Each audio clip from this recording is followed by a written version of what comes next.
back to another video. In this video, we're going to be taking a look at a concept in organic chemistry, and mainly that is the different types of organic molecules that you come across in this chapter. And once you know the type of molecules that come across in the chapter, then you can move on to solving the higher level questions. So this is the basics. This is your foundation. You need to know what different kinds of molecules are there in the organic chemistry syllabus of the IB, whether you are an SL or an HL. I think this is common to both. So I'm going to split this in two different videos. So this is going to be the first part where I take a look at a few of them. These would be the main ones. And then in the next part, I will be looking at another class, or I'll continue from this video. I didn't do it in one video because it'll be pretty long. And I know that people don't really like to watch long videos and they don't usually do well. So I think I'm going to split it up into two different parts. The first thing you need to understand is a term called homologous series. And this comes up a lot in organic chemistry. And a homologous series is basically, like you can see by the definition over here, it's a series of compounds that have the exact same functional group, but each member differs from the next by a common structural unit, and that's usually CH2. Now, what exactly do they mean by this? You might be a bit confused, but let me show you what I mean. So there are different homologous series or homologous classes, right? These, you can think of each of these like a family. So you have, I don't know, family X and you have family Y. Now, each of this family, they're different to each other, but they all share similarities to one another. So family X has 1, 2, 3, 4 kids, and maybe family Y has 1, 2 kids only. Now, these 2 kids are related to Y, and these 4 kids are also related to X, but these 4 kids are not necessarily the same as X, and these 2 kids are not necessarily the same as Y. I'm just going to remove Y for now because I've just realized I've made that confusing unnecessarily. So just imagine there is X, there's family X. Family X has 4 children. These 4 children are related to family X via a common factor, but they may not necessarily be the same, right? They share the base, the identity is the same, but there are slight differences within them. And I'm going to give you a more relevant example by taking a look at an organic compound. Let's take a look at alcohols. So imagine this family is alcohols. Forgive me for my spelling. I do not know if that's correct or not. Alcohol. Oh, okay. I think it's correct. Yeah. So alcohols, this is a family. Okay. Now alcohol has many different kids. It has ethanol. I'm sure you've heard of this. It has methanol.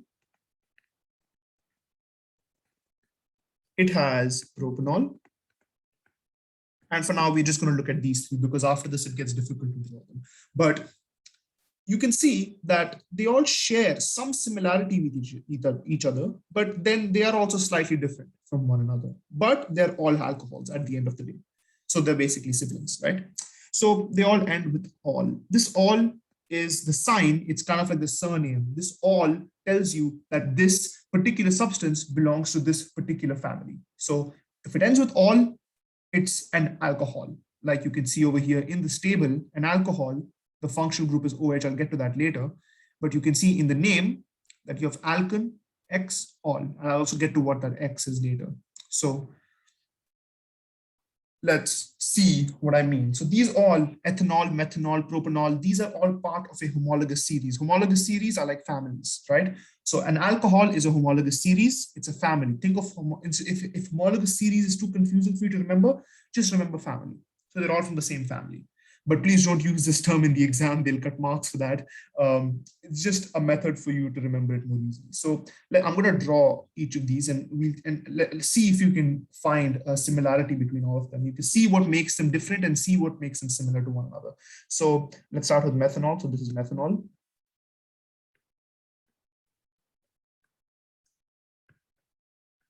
So this is methanol. Then let's move on to ethanol.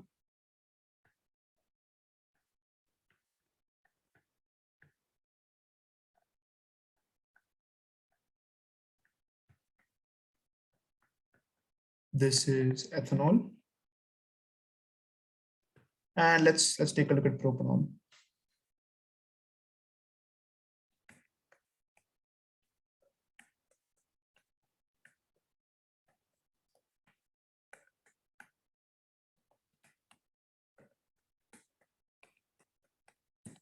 right? So these are the three that I have mentioned. They're all from the same family or homologous series.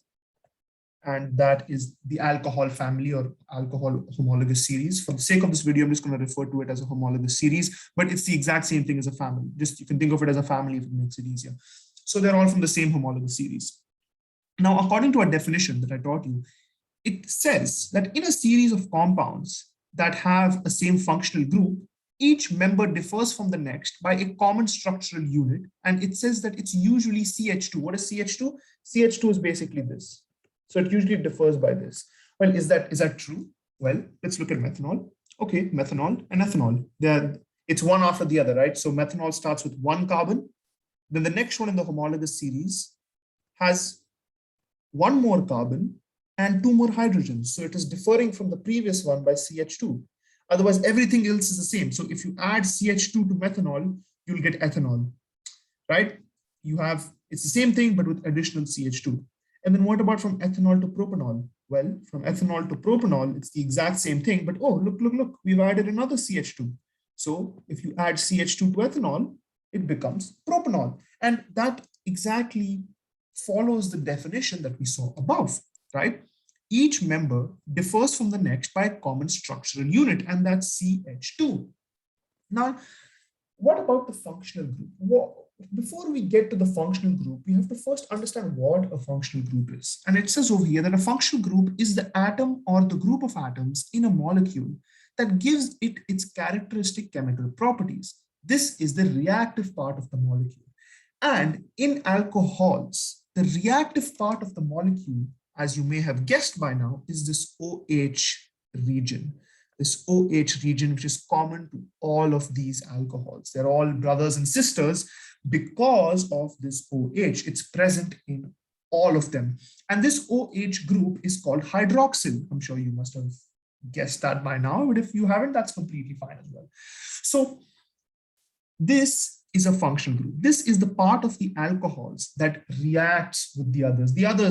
The carbon chain and the hydrogens, they usually don't do anything. They're pretty stable. They just want to mind their own business. But this hydroxyl is the reactive part. This is what makes them or distinguishes alcohols from others. They have this OH group, the hydroxyl group, which is why they're called alcohols. So that is a functional group. Let's see if this alcohol homologous series follows our definition. Well, a homologous series is a series of compounds that have the same functional group. Yep, that's correct. All alcohols contain the hydroxyl group, the OH group, 1, 2, 3. That's tick. Okay, that's completely correct. Each member differs from the next by a common structural unit. Yes, we have seen they do differ by a common structural unit. This common structural unit is CH2. So yeah, these alcohols are a homologous series. Now, what I don't want you to confuse is, because I had this confusion when I was learning about it, what I don't want you to confuse is that you can only compare, in a homologous series, you can only compare the two organic compounds which are right next to each other in the homologous series. So for example, you can't compare methanol and propanol and determine from that it's a homologous series. That doesn't work because then you have messed up the pattern, right? You have to compare one after the other. So it goes from methanol to ethanol to propanol. So there is a graph. So you can see the pattern. It's increasing by CH2 with each iteration, right? It's like a pattern if you did that in math. So hopefully that makes sense. A homologous series, you can call it a family. They basically are organic elements which share the same functional group and differ from the next member in their family by usually a CH2 structural unit or another structural unit for that matter. Now, I just gave you one example of alcohols. Like alcohols, there are many other families in the organic chemistry realm of the IB syllabus. There are many others outside the IB syllabus as well, but in the IB syllabus, I'm just going to teach you what you need for that because that's what I know. And when I find out others, I can let you know as well.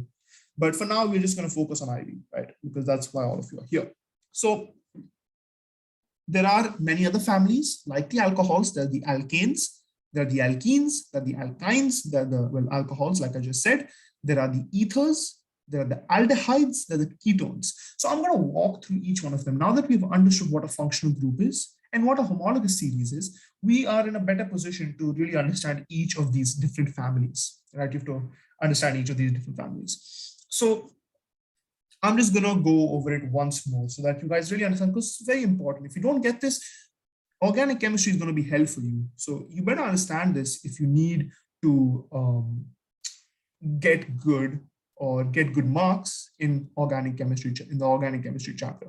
So once again, what is a functional group? A functional group is the atom or group of atoms in a molecule that gives it its characteristic chemical properties. So this hydroxyl group in alcohol is what makes it an alcohol. It's what determines its identity. It's what gives it its chemical properties. Without this hydroxyl, it's nothing. It's just something else. So this hydroxyl is the defining molecule in the alcohol element. And in all of these different types of alcohols like propanol, ethanol, methanol, butanol, these are all their identities is determined by their OH. And since they all share this common OH identity, they are put into one family, which is the alcohols. Now, the first homologous series that we look at is alkanes. And alkanes, you have probably seen these, are just long chains of hydrogens and carbons and hydrogens and carbons and hydrogens and carbons, right? They don't have any functional group. There's no functional group. There is no specific molecule that gives it its characteristic chemical properties. And you may have guessed why. That's because all of them are the same. There is no difference between any of them, right? They all have carbons and hydrogens. There's nothing special. So they are very unreactive because of this. They don't react very easily, very unreactive. And yeah, that's basically it. Not much to know about them. There are some alkanes. They are a homologous series. Let me show you why they're a homologous series. So you have methane. This is methane. This is the first one. And then we move on to ethane, which has this. So this is ethane. Then we move on to the next member of the family, which is propane.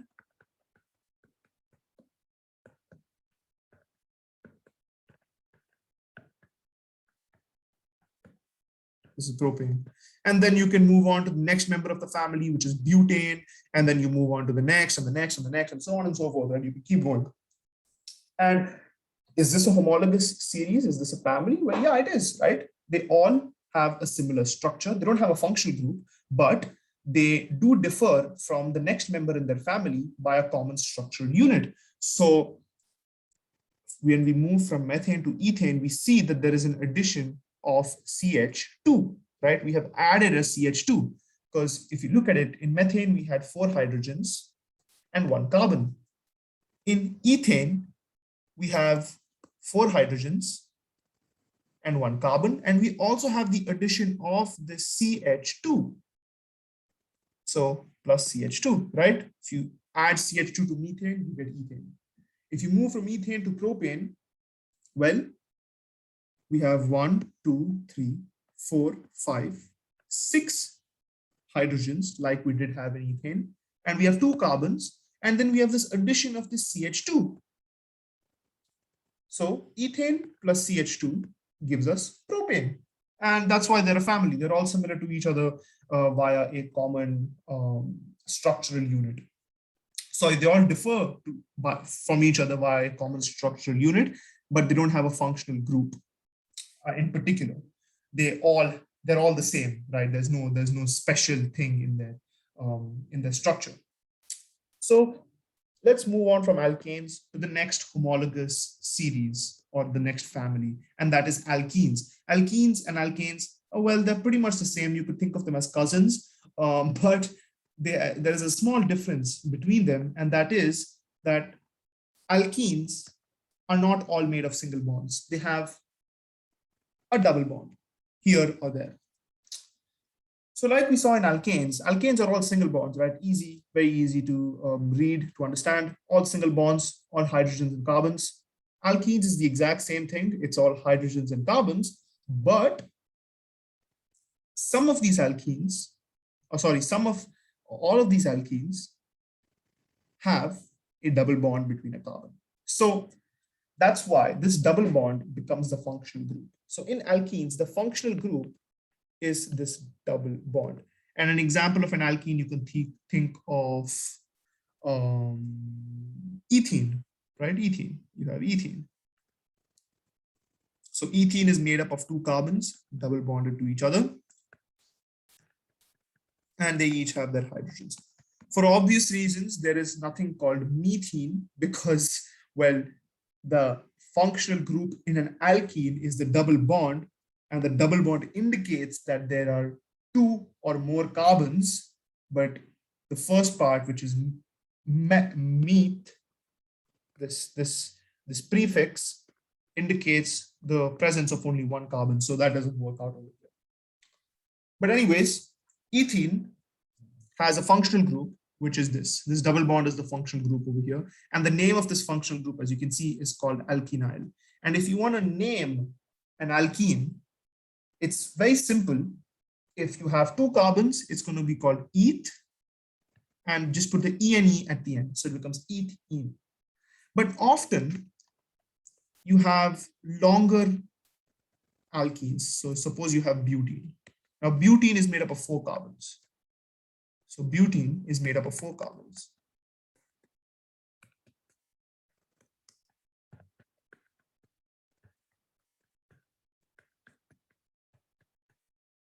Butene is made up of 4 carbons.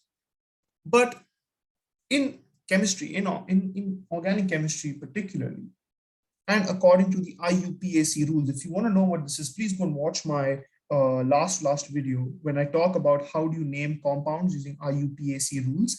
But in that, I have explained that the IUPAC has a specific method to name organic compounds, and this is standardized across chemistry. So you need to know that when you have an alkene, you not only need to write down its name like butene, you also need to exactly specify the location of the double bond in the compound. So butene has 4 carbons, right? It's 4 carbons long. And as you can see, this double bond starts from the first carbon. So if we start numbering 1, 2, 3, 4, the double bond is originating from the first carbon. That's why we can call it but-1-ene. The 1 indicates the position of the double bond. And you may be also thinking, wait, but doesn't the second carbon also share the double bond? It's also participating. But remember, according to IUPAC rules, we should assign the functional group to the carbon with the lowest possible number. And in this case, the functional group, which is the double bond, will be assigned to this carbon because it has the lowest possible number, which is 1, right? It's the smallest. And that is also the reason why you would not number this carbon sequence from right to left. So you would not do this. That is wrong because in this case, the carbon with the functional group has a higher number. It's 3. That's wrong. It should have the lowest number, not the highest. Hopefully you understand that. Are alkenes a homologous series? Well, yeah, they are. They are a homologous series. Let's see. When it moves from ethene, this is ethene, like I showed you earlier. It moves on to propene, which is the next family member in the alkene family.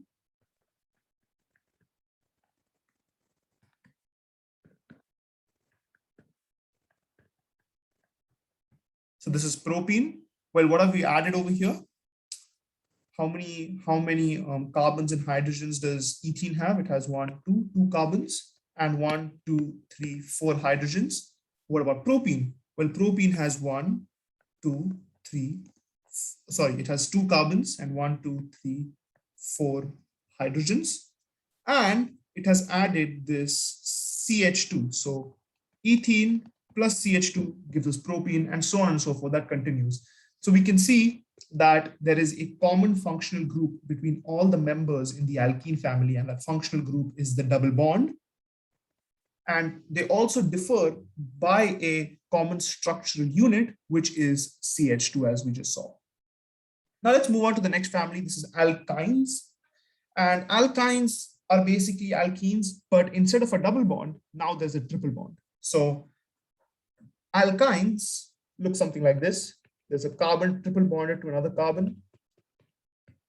And then you have another carbon. So this is an alkyne. This is in particular, this is propyne, which is written like this. And exactly like how we do with alkenes, where we specify the location of the double bond, we also have to do the same in propyne. So in this case, 1, 2, 3, it would be prop 1 ine. Sorry, we prop 1 ine. Because the triple bond originates from the carbon, from this carbon, and this carbon has the lowest number, which is 1. It's the exact same thing as alkenes, but now it's just a triple bond instead of a double bond. Now we move on to the next functional group, which is alcohols. We've already covered that. And after alcohols, we have ethers. So ethers, the functional group in an ether is this little trifecta going over here, where a carbon is bonded to an oxygen, and then this oxygen is bonded to another carbon. So you can think of this oxygen sort of like a bridge between these two carbons. And this is the particular functional group which gives an organic element its identity as an ether. So ether is a family, and all ethers have this particular functional group present in their family members. So all of them have it. And like we mentioned earlier, these ethers, the family members of ethers, differ from one another by a common structural unit, which is CH2. And let's see if that works out. So we have, let's see, for example, we can have methoxy ethane. So we can have methoxy ethane, and methoxy ethane looks something like this.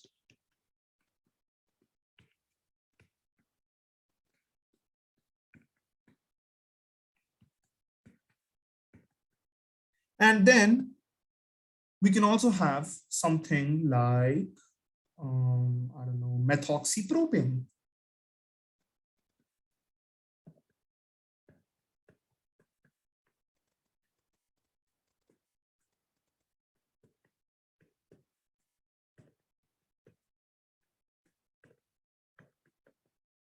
So from methoxy ethane to methoxypropane, what we have done is we have added this additional CH2 structural unit. And both methoxy ethane and methoxy propane share the same functional group, which is this ether functional group.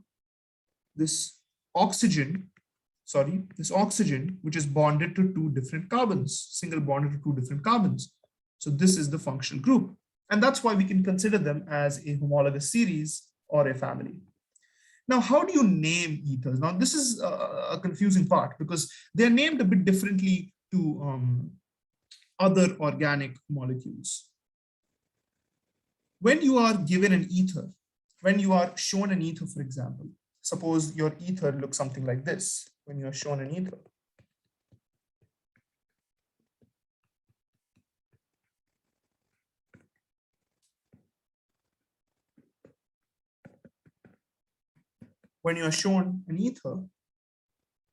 the first thing you do is you look at the left-hand side.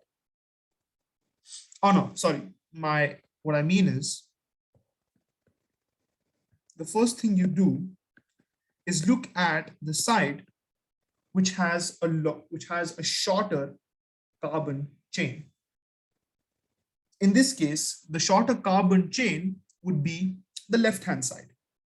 This may not necessarily be the case for all organic molecules, but in this case, we can see that the shorter carbon chain is on the left-hand side of the oxygen bridge. You can call this an oxygen bridge. So the shorter carbon chain is on the left-hand side of the oxygen bridge. And what would you call this organic molecule? Well, you can call it eth because it's two carbons, right? So as we can see from the table, it would be ethoxy. And then we look at the part after the oxygen bridge, and that is made up of three carbons, and that would be called ethoxy propane because it's made of three carbons. So ethoxy propane.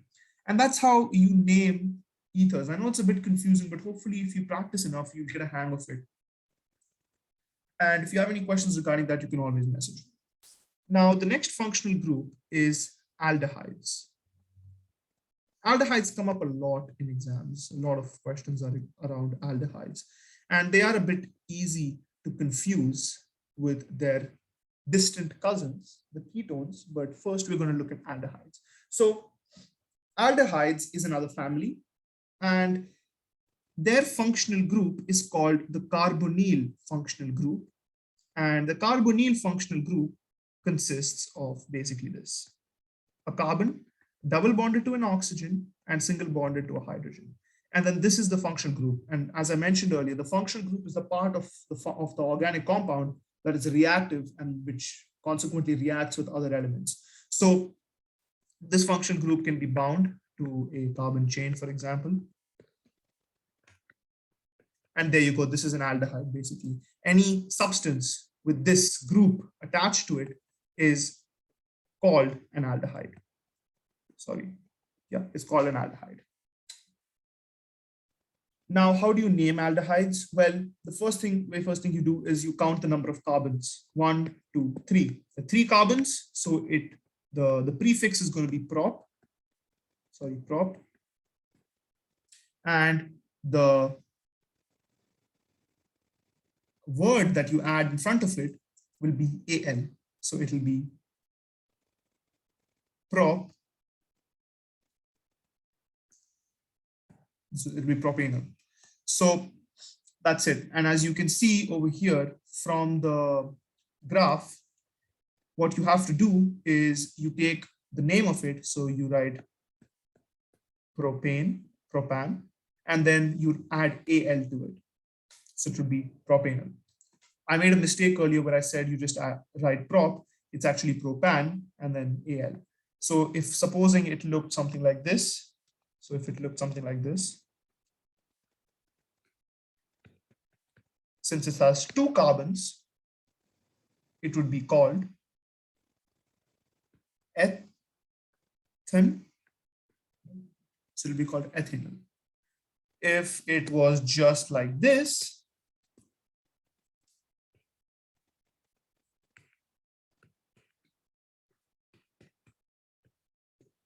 well, as you can see, there is only 1 carbon, so it would be called methanol.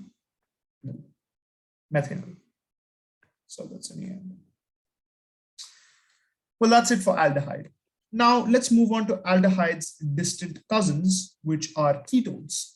Now ketones are somewhat similar to aldehydes, but not quite. That's why I call them cousins. So the ketone, the functional group in a ketone, is a carbon double bonded to an oxygen. And this is also called a carbonyl functional group.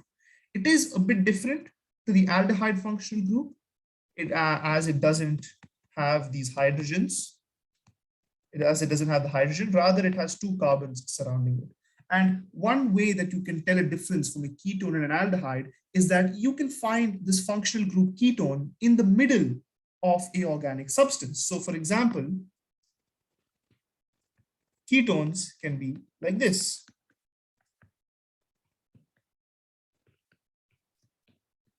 This would be called this would be called propone. Not propone, my badge, propanone. My apologies. So it will be called propanone. And more specifically, if you want to specify the number or the position of the carbonyl group, you have to give the exact carbon on which it is located, and that would be 2. So it would be propan 2-one. Now, how do you tell the difference between an aldehyde and a ketone? Like I was saying earlier, the difference is that you can find the carbonyl functional group in the middle of the molecule. So like you see over here, the functional group is right in the middle of the propanol molecule. However, in aldehydes, you can't do that. The aldehyde functional group has to be located on one of the ends of the molecule, either the right-hand side end or the left-hand side end. You won't find it in the middle of a molecule. That doesn't work.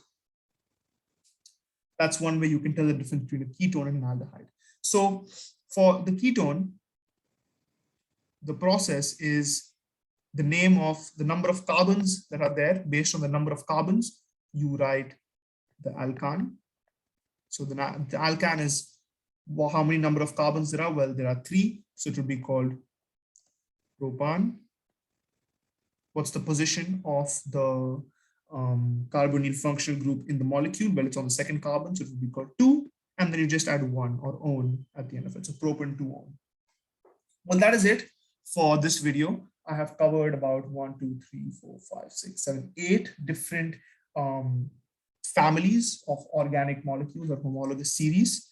I hope that you have a better understanding of what they are, what a functional group is, what is a homologous series, there's different names, how to tell the difference between them, so on and so forth, how to name them in this video. It's a very important skill to learn for organic chemistry.